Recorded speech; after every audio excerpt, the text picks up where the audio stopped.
지난 시간 이어서 이제 성경에서 말하는 그 복음 이미 너무 많이 우리 학자들과 또 믿음의 선배들이 잘 정리해 놓으신 그 복음을 다시 한번 여러분들과 좀 깊이 나누게 되길 바랍니다. 지난주에 사도 바울 그리고 사도 베드로, 사도 요한, 사도들, 초대교회 성도들이 한결같이 예수님을 전했다. 특별히 예수님이 하나님의 아들 그리스도라고 한 것을 어느 때든지 또 어느 장소에든지 가르치기와 전도하기를 그치지 아니하였다는 것을 여러분에게 보여드렸습니다. 그리고 요한복음 20장 31절에 성경의 기록의 목적이 예수께서 하나님의 아들 그리스도라고 하는 그 사실, 그거 믿게 하기 위해서 기록되었고, 그렇게 믿을 때 영원한 생명이 그 이름으로 말미암아 주어진다고 요한복음 10장 31절에 설명하고 있다고 말씀을 드렸습니다. 실제로 예수님이 어떠한 분이시며 예수님이 무슨 일을 하셨는지가 성경 전체의 가장 핵심이고 그것이 복음이라고 얘기할 수 있고, 그 복음을 가장 잘 설명한 것이 예수님이 하나님의 아들 그리스도라고 정의할 수 있습니다. 그래서 성경은 그것을 믿게 하려고 기록되었다고 얘기하고 있습니다. 이제 이 부분들을 여러분과 계속 나누기를 원합니다. 자, 예수님이 하나님의 아들 그리스도라고 하는 사실 다 알고 있는 부분들, 또 오랫동안 그렇게 믿고 있었다고 여러분들 다 생각하시겠지만 조금 더 자세하게 좀 나눠 볼 때 우리가 뭘 놓쳤고 뭘 회복해야 되는지가 좀 더 알게 되리라 라고 여겨집니다. 그래서 일단 이번 시간 이후에 어떻게 진행을 지금 기도하고 있냐면 사도행전 17장 3절의 어떤 기반에서 여러분과 좀 나누기로 합니다. 사도행전 17장 3절에는 2절 3절에는 바울이 자기의 관례대로 그들에게로 들어가서 새 안식일에 성경을 가지고 강론하며 뜻을 풀어 그리스도가 해를 받고 죽은 자 가운데서 다시 살아나야 할 것을 증언하고 이르되 내가 너에게 전한 이 예수가 곧 그리스도라고 하니, 이렇게 되어 있습니다. 사도 바울은 성경을 통해서 먼저 그리스도가 어떤 존재인지를 설명했습니다. 그리스도가 무슨 뜻인지를 설명했습니다. 그리스도가 또 무슨 일을 할 것인지를 설명했습니다. 그래서 풍성하게 성경을 통해서 그리스도를 증언하고 난 이후에 그리고 이 예수가 곧 그리스도라고 얘기했습니다. 여러분, 예수라고 하는 것은 이름이고 그리스도는 직분입니다. 저의 이름은 조성욱이고 저의 직분은 목사입니다. 그러니까 저의 이름 뜻도 있고 목사라고 하는 이 직분의 뜻도 있는 것과 마찬가지로 그리스도라고 하는 이 직분의 뜻이 있고 예수라고 하는 이름 뜻 또한 포함되어 있습니다. 우리는 처음부터 예수 그리스도를 믿는다고 얘기하지만 사실은 유대인들, 이스라엘 백성들은 이 메시아 그리스도를 수천 년간 기다렸습니다. 메시아는 원래 이스라엘 말 히브리 말이라고 얘기할 수 있고 예수님 당시에 헬라 문화가 전 세계를 지배했기 때문에 그 헬라어로 메시아를 번역하면 그리스도가 되는 것입니다. 메시아 또는 그리스도가 사실은 동일한 말이죠. 이 메시아를 오랫동안 기다려 왔던 것입니다. 적어도 적지 않은 세월, 수천 년이라고 얘기할 수 있을 세월 동안의 메시아를 기다려 왔다가 드디어 이 땅에 그 메시아가 오셨는데 알고 보니까 예수님이 그 메시아구나, 우리가 그토록 기다렸던 메시아구나 라고 사도들이 전했다는 것이죠. 우리는 세월이 오래 지난 이후에 그냥 통칭해서 예수 그리스도 믿는다고 얘기를 합니다. 사실은 틀린 믿음은 아니지만 약간 우리가 놓쳤던 건 뭐냐면 동시에 예수 그리스도 믿는다고 하면서도 그리스도가 도대체 어떤 존재인지, 무슨 일을 하셨는지, 도대체 그 그리스도가 뭘 뜻하는지를 우리가 잃어버렸다는 것입니다. 사실 예수 그리스도 믿는다고 하지만 신앙의 불신자와 별반 다를 바가 없는 경우들이 많습니다. 또 교회 안에 있지만 세상에 영향을 끼치지 못하는 경우들이 많습니다. 또 오랫동안 믿는다고 하지만 결국 개인의 어떤 복을 받기 위해서 믿는, 자기를 위해서 예수 믿는 이런 사람들이 많습니다. 그 모든 경우에 사실 딴 것이 아니라 자기가 믿는 예수가 누군지를 몰라서 그런 것입니다. 자기가 도대체 뭘 믿는지를 잘 몰라서 그렇다는 것이죠. 정확하게 예수님이 그리스도라고 하는 사실을 알고 깨달을 때는 더 이상 자기를 위해서 살지 않고 자기를 위해서 자기 목숨을 들이신 하나님이신 그리스도를 위해서 살 수밖에 없다고 성경은 얘기하고 있습니다. 그래서 일단 사도행전 17장에 말씀하신 대로 앞으로 몇 주간 저는 여러분에게 이 그리스도를 설명할 겁니다. 그리스도가 어떤 존재인지를 증언할 겁니다. 그리고 왜 예수가 그리스도인지를 설명합니다. 그래서 저와 여러분들이 예수님이 하나님의 아들 그리스도라고 하는 이 짧은 문장이지만 담겨져 있는 그 깊은 의미들을 또 확인하게 되어지고 또 올바로 이제 알고 믿는 그런 자로서 살아가게 되기를 바랄 뿐입니다. 자, 여튼 여러분 그리스도가 이 땅에 왜 오셨죠? 우리 하나님이 그리스도를 이 땅에 보내신 이유가 뭐죠? 그리스도를 설명하기 전에 왜 오셨는지를 잠시 설명하면 우리 인간의 비참함 때문에 오신 겁니다. 다른 말로 구원받을 수 없는 상태 가운데 빠져 있다는 거죠. 뭔가 심각한 상태 가운데 빠져 있는데 스스로 구원할 수가 없다는 거죠. 스스로 거기에서 빠져나올 수가 없다는 거죠. 그래서 메시아, 즉 그리스도를 보내신 것입니다. 그러니까 메시아를 이해하려면 인간이 어떤 상태 가운데 있는지에 대한 이해는 반드시 필요합니다. 그런데 인간이 어떤 상태 가운데 있는지를 알려고 하면 원래는 어떠했는지를 알아야지 지금의 비참함을 정확하게 객관적으로 또 알 수 있을 것이라 여겨집니다. 그래서 이번 시간에는 원래 하나님의 형상대로 지음받은 인간이 어떤 존재였는지에 대한 얘기를 하고, 다음 시간에는 그 인간이 지금 어떤 상태 가운데 빠져 있는지, 그러니까 2시간 동안 그 얘기를 하고, 그리고 나서 그리스도가 어떤 존재인지 무슨 사역을 하신지에 대한 얘기를 하고, 연후에 왜 예수님이 그리스도인지, 예수님의 삶을 통해서 예수님이 그리스도이심을 밝히는 그런 시간으로 쭉 이어갈 겁니다. 그리고 그 이후에는 그러니 이제 예수님을 그리스도로 정확하게 알고 믿어야 되고, 또 그렇게 믿는 자는 이렇게 살아야 된다라고 하는 것들을 얘기할 겁니다. 이제 지난 시간부터 요 어떤 목적지까지는 한 12분의 강의로 제가 준비를 했습니다. 하나님의 크신 은혜가 임하기를 바랍니다. 그래서 오늘은 그 2번째 시간으로 원래 인간이 어떤 존재인가, 어떤 복을 받았는지에 대한 얘기를 좀 하도록 하겠습니다. 성경에는 창세기 1장 26절 27절에 보니까 하나님이 이르시되 우리의 형상을 따라 우리의 모양대로 우리가 사람을 만들고 그들로 바다의 물고기와 하늘의 새와 가축과 온 땅과 땅에 기는 모든 것을 다스리게 하자 하시고, 하나님이 자기 형상 곧 하나님의 형상대로 사람을 창조하시되 남자와 여자를 창조하시고 라고 되어 있습니다. 여러분, 인간은 하나님께 지음받은 존재입니다.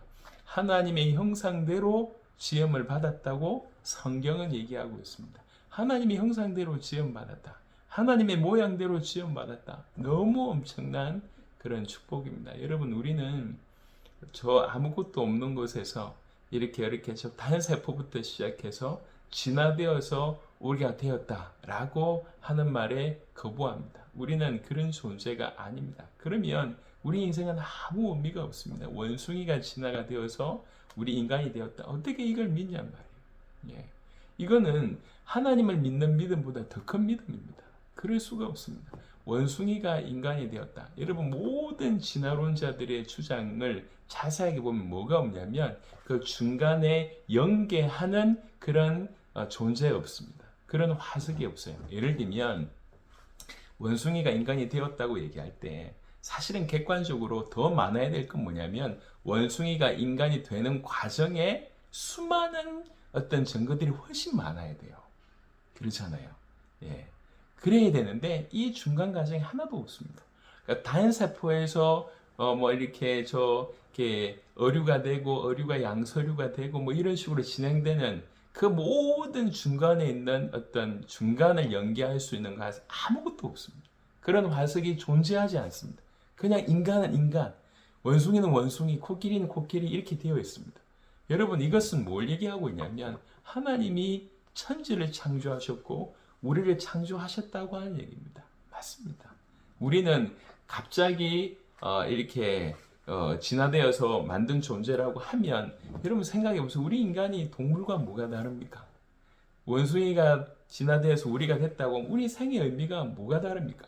원숭이 한 마리가 원숭이 한 마리를 죽였다는 거 하고 우리 사람이 또 다른 사람을 죽인 거 하고 뭐가 다르냔 말이에요. 여러분, 우리 인간은 하나님의 형상대로 지음받았습니다. 하나님이 어떤 분이십니까? 요한복음 4장 24절에 결정적으로 하나님은 영이시라고 얘기했습니다. 그러니까 영이신 하나님을 닮아 우리는 영적인 존재로 지음을 받은 거예요. 육신을 가지고 있으면서도 영적인 존재, 이것이 우리가 받은 큰 축복입니다.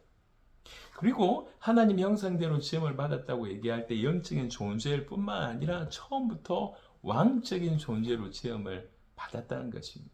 여러분, 로마 시대에 로마 황제가 여러 나라와 여러 민족을 이렇게 장악하고 나서 그 다스리는 모든 제국 안에 자기의 동상을 세웁니다.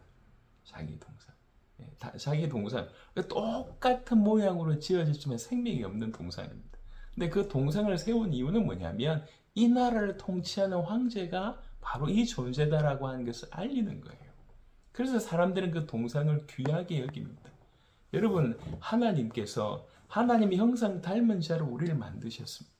그래서 우리는 하나님 보실 때에는 그냥 피조물입니다. 하나님과 상대했을 때는 우리는 피조물이지만 우리는 피조물과 상대했을 때 피조물 안에서는 우리는 왕입니다. 그런 존재입니다. 그러니까 처음부터 하나님의 대리 통치자로 이 땅에 시험을 받은 것. 그러니까 결정적인 구절이 시편 8편 4절부터 8절입니다. 시편 8편 4절부터 8절. 사람이 무엇이기에 주께서 그를 생각하시며 인자가 무엇이기에 주께서 그를 돌보시나이까. 그를 하나님보다 조금 못하게 하시고 영화와 존귀로 관을 씌우셨나이다. 주의 손으로 만드신 것을 다스리게 하시고 만물을 그의 발 아래에 두셨으니 곧 모든 소와 양과 들짐승이며 공중의 새와 바다의 물고기와 바닷길에 다니는 것이니이다. 창세기 1장 27절 28절에도 모든 이 만물들을 정복하고 다스리는 그런 복을 처음부터 주셨습니다. 우리는 처음부터 왕적인 존재로 지음을 받았습니다. 영화와 존귀로 관을 씌우셨다고 얘기합니다. 왕에게만 쓰는 표현이고요. 주의 손으로 만드신 것을 다스리게 하시고 만물을 그의 발 아래에 두셨다고 얘기합니다. 여러분, 우리가 하나님 형상대로 지음 받았다고 얘기하는 이 한마디 안에 너무 많은 의미가 있습니다. 그 하나님을 닮아서 우리 영적인 존재이며 처음부터 이렇게 만물을 통치할 수 있는, 다스릴 수 있는 왕적인 존재로 지음을 받았습니다. 그리고 또 하나는요. 창세기 5장 3절에는 이런 구절이 있습니다. 아담은 130세에 자기의 모양, 곧 자기의 형상과 같은 아들을 낳아 이름을 셋이라 하였고 라고 되어 있습니다. 그러니까 아담이 자기 아들 셋을 낳습니다. 그러면서 뭐라고 얘기하고 있냐면 자기의 모양, 곧 자기의 형상이라고 하는 표현을 씁니다. 그러니까 자기의 모양과 자기 형상이라고 하는 표현은 뭘 얘기하고 있냐면 아들이라고 하는 표현인 거죠. 자녀라고 하는 표현인 거죠. 창세기 1장 27절과 창세기 5장 3절을 연이어서 봤을 때 셋이 아담의 자녀인 것처럼 우리는 그냥 단순한 피조물이 아니라 하나님의 자녀로, 하나님의 아들들로 처음부터 지음을 받았다고 얘기를 합니다. 우리가 하나님의 형상대로 지음받았다고 하는 얘기가 그 얘기입니다. 저에게도 자녀가 있는데 이 자녀가 4명의 자녀가 있습니다. 다 저를 닮았습니다. 그게 너무 감사합니다. 여러분, 자기 모양대로 자기 형상대로 하나님 우리를 만드셨습니다. 그 말은 처음부터 우리를 자녀로 만드셨다는 거죠. 우리가 받은 복이 이토록 특별합니다. 여러분, 상황이 어떠하든지 간에 정말 하루하루 캄캄한 상황, 도무지 이렇게 견딜 수 없는 상황이 혹 있다 할지라도 여러분, 하나님이 살아계십니다. 그리고 그 하나님께서 저와 여러분들을 이끌고 계십니다. 그 하나님께서 저와 여러분들을 붙들고 계십니다. 그 하나님께서 우리를 지으셨고 그 하나님의 이 자녀로 형상대로 처음부터 지음받은 존재라고 하는 것입니다. 그러니까 이 말에 여러분 위로받으시길 바랍니다. 힘을 얻으시길 바랍니다. 이 땅이 전부가 아닙니다. 그 상황이 모든 것이 아닙니다. 그 모든 상황 이면에 우리 하나님이 우리를 자녀로 만드신 우리 하나님이 우리를 지키시고 계십니다. 그리고 또한 두 구절이 있습니다.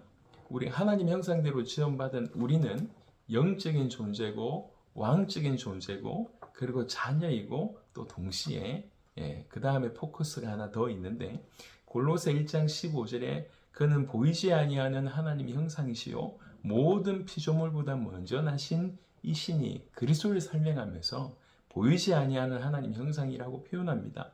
고린도후서 4장 4절 후미에도 보면 그리스도는 하나님의 형상이라고 설명되어 있습니다. 그리스도는 하나님의 형상이고 우리는 하나님의 형상대로 지음을 받은 것입니다. 즉 우리는 그리스도와 비슷한 존재로 그리스도를 닮은 존재로 처음부터 지음을 받은 존재입니다. 여러분 첫사람 아담은 이런 존재였습니다. 그래서 사도 바울은 아담과 그리스도이신 예수님을 비교하는 구절을 서신서에 썼습니다. 그러니까 첫사람 아담, 마지막 아담이라고 하는 표현으로 씁니다. 그러니까 첫사람 아담이 감히 그리스도와 비견될 흡사할 정도의 존재였다는 것이죠. 원래 하나님께서 우리를 그렇게 만드셨습니다. 그런 존재가 우리였습니다. 그리고 그렇게 하나님의 형상대로 지음을 받게 한 이후에 그것에서 멈추지 않고 하나님께서 모든 복을 쏟아주십니다. 창세기 1장 28절에는 하나님이 그들에게 복을 주시며 이렇게 되어 있습니다. 복을 주시며 하나님이 그들에게 이르시되 생육하고 번성하여 땅에 충만하라. 땅을 정복하라. 바다의 물고기와 하늘의 새와 땅에 움직이는 모든 생물을 다스리라 하시니라 라고 되어 있습니다. 여러분 이렇게 창세기 1장 28절에만 언급된 것이 아니라 사실 창세기 2장도 자세하게 보시면 하나님이 우리 인간들에게 무슨 복을 주셨는지를 열거를 쭉 하고 있습니다. 창세기 2장 보시면 먼저 1절부터 3절에는 그 안식에 관한 얘기를 하고 있습니다. 하나님이 일곱째 날에 그 모든 일을 마치시고 그날에 안식하셨다고 얘기합니다. 그리고 이 안식을 우리가 동참할 수 있도록 만드셨습니다. 하나님께서는 우리에게 복을 주시되 안식에 복을 주십니다. 그리고 창세기 2장 4절부터 이 에덴 동산에 관한 얘기를 쭉 설명을 하십니다. 에덴 동산이 어떤 땅인지 얼만큼 복이 있는지를 쭉 설명합니다. 처음부터 하나님께서는 그 에덴의 축복을 우리에게 허락하셨습니다. 그러면서 창세기 2장 7절에 여호와 하나님이 땅의 흙으로 사람을 지으시고 생기를 그 코에 불어넣으시니 사람이 생명이 되니라. 살아있는 존재, 또 영적인 존재라고 하는 표현으로 해석할 수가 있습니다. 이런 존재가 되었습니다. 생기를 그 코에 불어넣으시니라고 얘기할 때에 이 생기는 그 원어가 성령과 성령에 사용되는 부분이라고 이해할 수 있습니다. 그러니까 하나님이 우리와 함께 계실 때, 하나님이 우리 안에 계실 때 우리는 비로소 살아있는 존재가 된다라고 얘기할 수 있겠습니다. 여러분, 하나님께서는 생명의 근원이십니다. 생명의 근원이시기 때문에 그 하나님과 연결되어 있을 때 우리는 생명을 가진 자다라고 얘기할 수 있고 그 하나님과 끊어졌을 때 사망을 당했다라고 얘기할 수 있습니다. 그래서 성경의 생명과 사망을 표현할 때 항상 이 하나님과의 관계로 해석하는 이유는 하나님이 생명이시고 생명 자체이시고 생명의 근원이시기 때문에 그렇습니다. 그래서 하나님이 임하시는 그러니까 그 코에 생기를 불어넣으셔서 우리는 생명이 되었습니다. 이런 생명의 축복을 받게 됩니다. 그리고 2장 18절부터는 여러분 다 잘 아시듯이 하와를 지으십니다. 즉 가정을 이루게 하십니다. 이 가정의 축복을 우리에게 허락을 하십니다. 그러니까 너무 많은 복을 주시죠. 그리고 또 하나가 2장 16절부터 17절입니다. 여호와 하나님이 그 사람에게 명하여 이르시되 동산 각종 나무의 열매는 네가 임의로 먹되 선악을 알게 하는 나무의 열매는 먹지 말라. 네가 먹는 날에는 반드시 죽으리라 하시니라 라고 되어 있습니다. 여러분 하나님께서 하나님의 형상대로 인간을 만드시고 복을 주시고 모든 만물을 다스리는 복을 주시고 그 코에 생기를 불어넣으셔서 생명이 되게 하셨습니다. 안식의 복을 주셨고요. 에덴의 복을 주셨고요. 그리고 가정의 복을 주셨습니다. 또 동시에 이 언약을 주셨습니다. 여러분, 언약의 내용은 사실은 굉장히 이게 복인가 이런 생각이 들 수 있습니다. 너 따먹으면 반드시 죽는다 라고 하는 것이 과연 복인가 라고 얘기할 수 있지만, 여러분 생각을 해보세요. 이 언약이라고 하는 것은, 약속이라고 하는 것은 같은 어떤 수준에 있을 때 약속을 하는 것입니다. 아니면 정말 깊은 관계였을 때 약속을 하는 것입니다. 제가 제 옆집 아이하고 약속하지 않습니다. 예. 우리 아이와 약속합니다. 그리고 혹여 여러분들이 사업을 한다고 얘기할 때 큰 사업가일수록 아무나 하고 사업 계약을 체결하지 않습니다. 예. 그 사업 계약을 체결한다는 얘기는 상대방을 인정했을 때 가능한 얘기입니다. 우리는 흙에 지나지 않는 존재였습니다. 그냥 흙이었어요. 그 흙이었던 우리를 하나님께서 이렇게 사람이라고 하는 존재가 되게 하셨습니다. 자기의 자녀를 삼으신 거죠. 그리고 나서 그에게 약속을 주신 것입니다. 약속의 내용은 다음 시간에 조금 다루겠지만, 약속의 내용은 차치하고서라도 약속을 주셨다고 하니 그 자체가 복이라는 것입니다. 그리고 특별히 하나님의 약속은요, 하나님께서 당신의, 조금 과한 말로 얘기하면 당신의 목숨으로 당신의 약속을 지키십니다. 하나님은 신실하신 분이십니다. 그러니까 하나님이 우리에게 약속을 주시는 것이 쉬우냐, 안 주시는 것이 쉬우냐? 안 주시는 게 하나님 편은 훨씬 쉽습니다. 괜히 약속 줘가지고 그걸 이루려고 얼마나 많은 수고를 하게 되냔 말이에요. 가끔씩은 우리 아이가 때를 씁니다. 아빠 어디 가자, 어디 가자고 얘기할 때 알겠다고 제가 약속을 하면 이 아이는 그 약속을 늘 기억합니다. 아빠가 뭐 이렇게 우리하고 노는 데를 데려간다, 맛있는 곳을 데려간다 약속하면 그 아버지인 입장은 그 약속을 지켜줘야 되는 것이 않습니까? 시간을 따로 내고 물질을 따로 내서 지켜줘야 돼요. 훨씬 힘든 일이죠.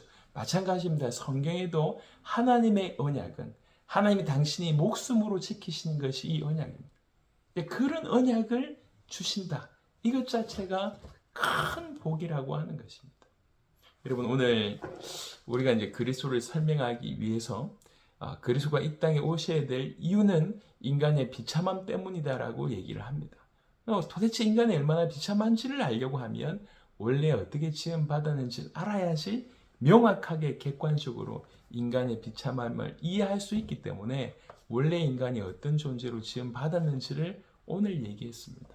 하나님의 형상대로 지음받았습니다. 즉 영적인 존재로, 왕적인 존재로, 처음부터 자녀로, 그리고 그리스도와 감히 흡사한 존재로 지음을 받았을 뿐만 아니라 모든 만물을 다스리는 복을 받고, 안식의 축복, 가정의 축복, 에덴의 축복, 생기가 그 코에 들어가서 생명이 되는 복을, 그리고 또 동시에 하나님의 놀라운 언약을 받는, 그 약속을 받는 존재다라고 하는 것이 이 인간이 어떤 복을 받았는지에 대한 이해입니다. 너무 많은 내용이 있지만 요 정도만 정리했습니다. 여러분이 어떤 존재인지 깨닫는 은혜 있게 되기를, 그래서 그리스도를 향해서 달려가는 은혜 있기를 그리스도 예수 이름으로 축원합니다. 하나님, 말씀 듣는 모든 자에게 하나님의 놀라우신 은혜를 베풀어 주시기를 원하옵고, 살아계신 우리 주 예수 그리스도 이름으로 기도드렸습니다. 아멘.